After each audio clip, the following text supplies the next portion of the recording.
শাসন ক্ষমতায় থাকাকালীন তৃণমূল নেতারা যেভাবে দুর্নীতি করেছে, যে অভিযোগগুলো উঠে আসছে, যে ছবিগুলো উঠে আসছে, সেগুলো তো পরপর আপনাদের দেখাচ্ছি। এবার যা বলবো শুনুন তাহলে। তৃণমূল নেতার খামার, সেখানে কয়লা উদ্ধার মাটি চাপা অবস্থায়। হ্যাঁ, মাটি চাপা অবস্থায় ছবি দেখুন কিভাবে কয়লা উদ্ধার হয়েছে। এবং অভিযুক্তকে বীরভূম জেলা পরিষদের তৃণমূল সদস্য।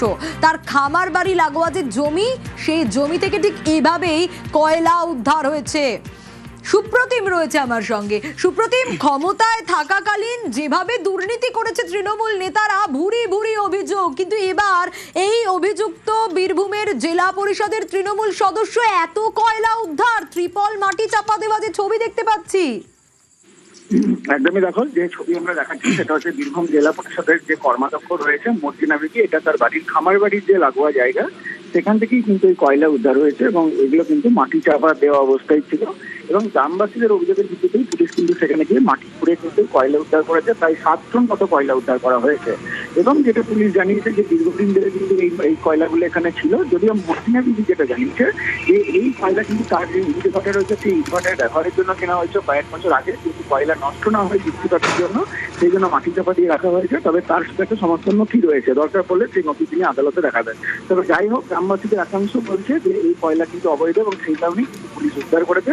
এবং এই নিয়ে কিন্তু যথেষ্ট উত্তেজনা চলেছিল এই সদাইপুরের রশিদপুর গ্রামে। বেশ,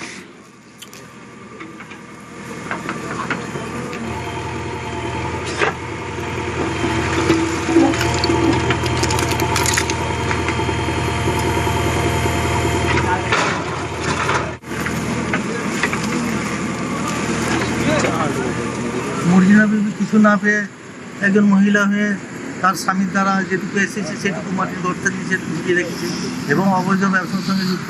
পার্টির সুবাদে এরা অবৈধ ব্যবসা করে পয়সাপাতি যা করার ওরা লুটে নিয়েছে। কয়লাই নয়, এদের অবৈধ ব্যবসা।